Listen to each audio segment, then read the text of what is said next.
in conscious mind is memories, three-dimensional pictures and images of life that you create in the mind. Meaning that when you look out at a person, which I was making clear the other day, people do not realize that you've never really seen anybody. What do I mean by this? You've never really seen me. What you've done is taken a picture of me by way of light that came into the iris, past the retina, to the octave nerve, and then sent nerve impulses to the brain that stimulated memory centers for color, shape, form, and there, like a laser light, produced a three-dimensional image of me or a holographic picture of me that reflected outwards. You've never really seen me. You've never seen anybody. All you see is pictures of them in the mind. You know how the eyeball works, right? Yes. So anything that goes into the subconscious mind is stored there. Meditation will not rid you of all the evils that are there. You must learn to use meditation for concentrating so that you can have the power to pull out the subconscious mind to discipline what you want. The same thing if you put your 5 fingers down on a table right now and I said, raise your thumb. Are you doing it? Yes. It's relatively simple. Raise your pinky. It's relatively simple. Raise your pointer finger. It's relatively simple. Raise the finger next to it, the middle finger. Now keep your hand flat and raise that last finger.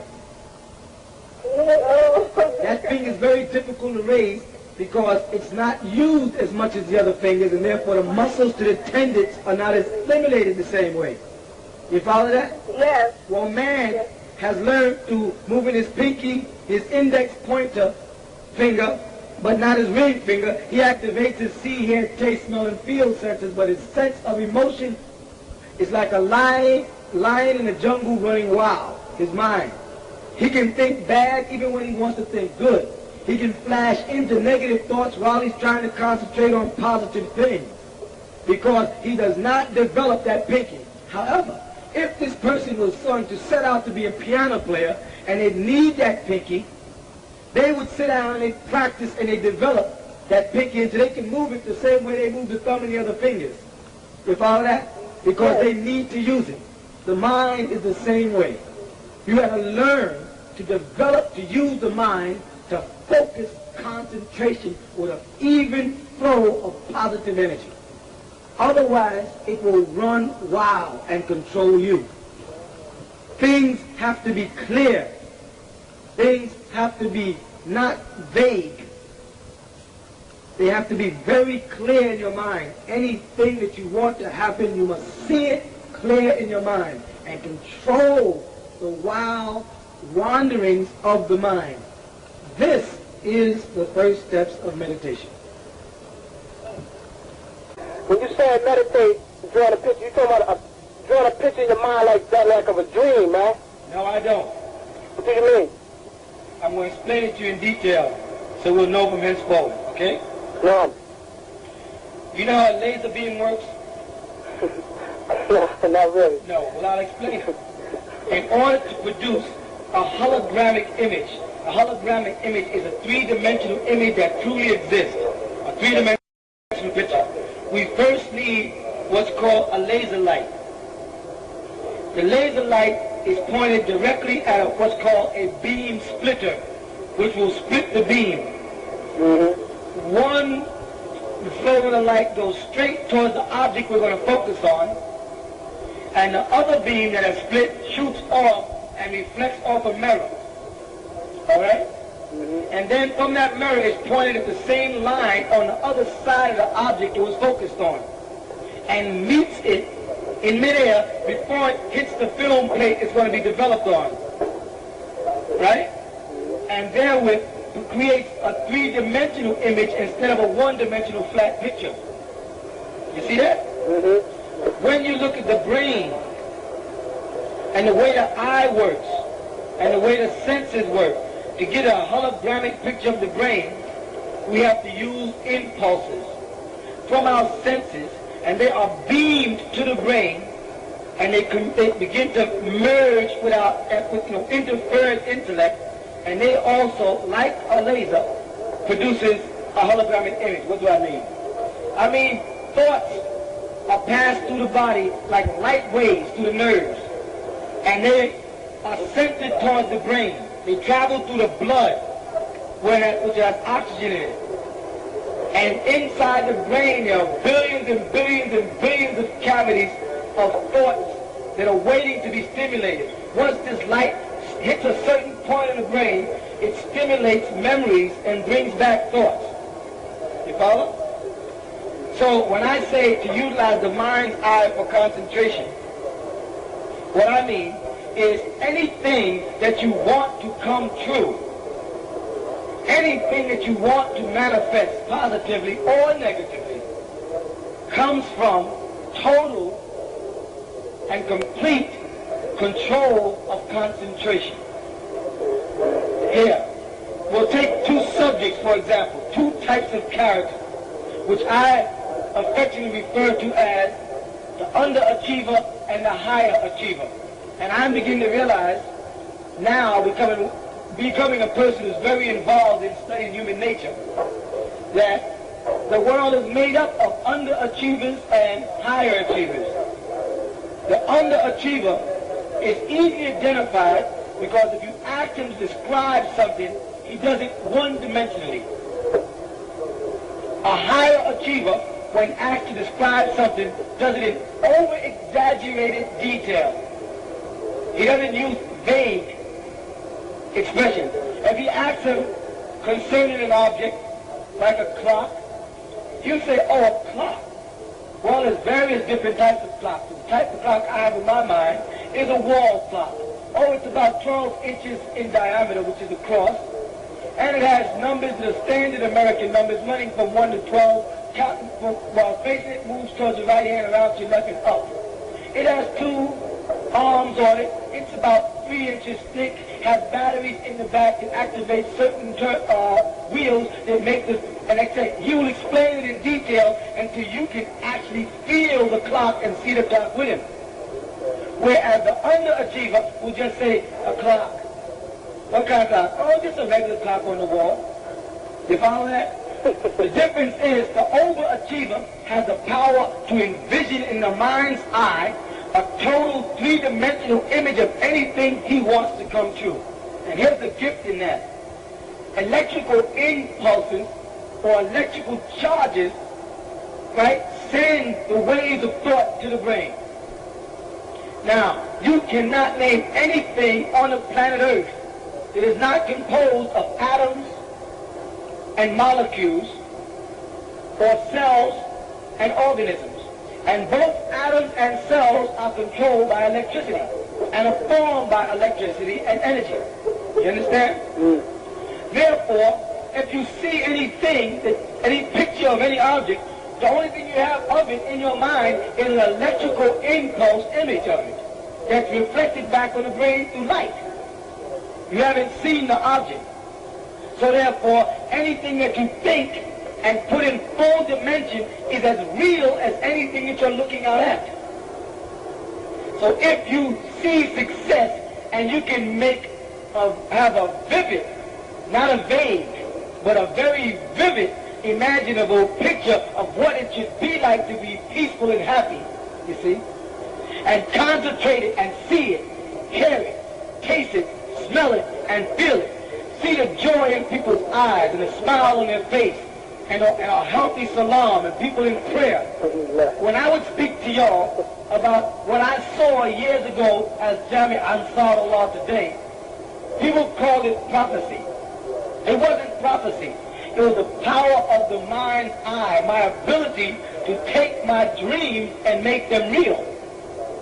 Because I sensed it, I smelt it, I felt it. I saw the dome, I saw the crescent, I saw it when it bent and it tilted. I saw the sign fall. I saw the yard open. I saw the gates expand, the blocks change, the people move out. I saw their faces as they moved. I felt the envy they had when we came in. I felt the expansion. I felt everything. I knew at what point people in the mosque would start to fall out because they only served a certain part. I felt the whole thing. I saw Jazir Aga, the blades of grass, the trees, the lake. I saw the houses stand there. Therefore, 10 years ago, I was able to say with a laugh, one day we're going to have this. Why? Because I envision it in my eye. And because the Almighty Allah Ta'ala, who is Khaliq, the Creator, resides in my and your bosom, because He said He put Himself into us, then the ability to create is also inside us. The ability to bring from nothing into existence something also resides inside us. So I knew then that anything I thought positive about and put in a three-dimensional image of color to see, hear, taste, smell, and feel will be reflected inside of my higher consciousness, which would be the presence of Allah Ta'ala in my bosom, and that it would come to pass. In other words, I believed in myself. I believed in my dreams. I believed in my people. And I believed in Rabbil Alameen. And when I put all of those senses together, anything I think will come to pass. And if I can get my people to believe in themselves, and to believe in the innovations, and to believe in our success, we will succeed. Not the one fold of one man's eye, but the multiple folds of the many eyes that look out at that one man many times. When they look at me and they say, he thought these things, and on thinking them they did become. If we think those things through him, what he makes clear, and we see by his way, by the way that he felt and thought and made, we can feel and think, and we can also make. So if there's 1 mosque because of one man, there'd be 100 mosques because of 100 men with the same vision. But we have to learn to focus on the mind's eye, concentration. We have to become conscious of the reality of the divinity inside us, and don't devour it, don't defile it. Don't bring it shame, don't dirty it. Be conscious of the present. I don't have any one friend. I have friends, and all humanity is my friend. Anybody with one friend is afraid to face the rest of the world. You understand that? No. I have everybody as my friend, and I see success in the man failure. Because in his failure there's success. Because from another man's failings, you learn how not to fail. I don't hold grudges. I don't want to revenge anybody. All I want to do is see the dream of today manifest tomorrow by putting my mind's eye to work. That's what I meant by the mind's eye. You have to have visual impulses that react on the nerve centers, and they stimulate things that become electrical images in the mind that are just as real as everything that's outside the body. So if you believe it, it will come to pass. I believe it, Akeem. I believe that we're going to make it. I believe too. I believe. I believe. I believe too. I believe. We believe. It's going to come true. 7:35. Amen. Yes. Can we be told, amen? Yes. Food store. Amen. If we knew anything about our past lives, would that, be a pro or con? Would that affect how we progress now? Or is it necessary to know? Well, listen to it this way as far as that. Right? I live by the past, but for the future. Meaning, I love Ibrahim, but I won't let his mistakes I won't live by the same mistakes he made. Now, if we take from the past of our lives and bring it to the future, then there's no room for change. We cannot be Muslims. Because what we were in the past was definitely not Muslim. So if I try to bring out of my past and live it with my future, then I'm not a Muslim. I am a person of the past putting on the garb of a Muslim. That's where so many people go wrong. Because they are afraid to start off as a baby and establish a new way of life, and new ethics, and a new way of speech, and new everything. They have to reflect on what they were to impress the brothers. This is what I was in the street. This is what I used to do. This is what I used to live. This is what I used to have. And when they do that, unfortunately, they bring out of the subconscious mind not only the memories and the images and the pictures, but the personalities. And then their aura is engulfed in that negativeness. Now they are a Muslim with a subconscious mind of a Negro. You follow that? And everybody they talk, they spit poison upon.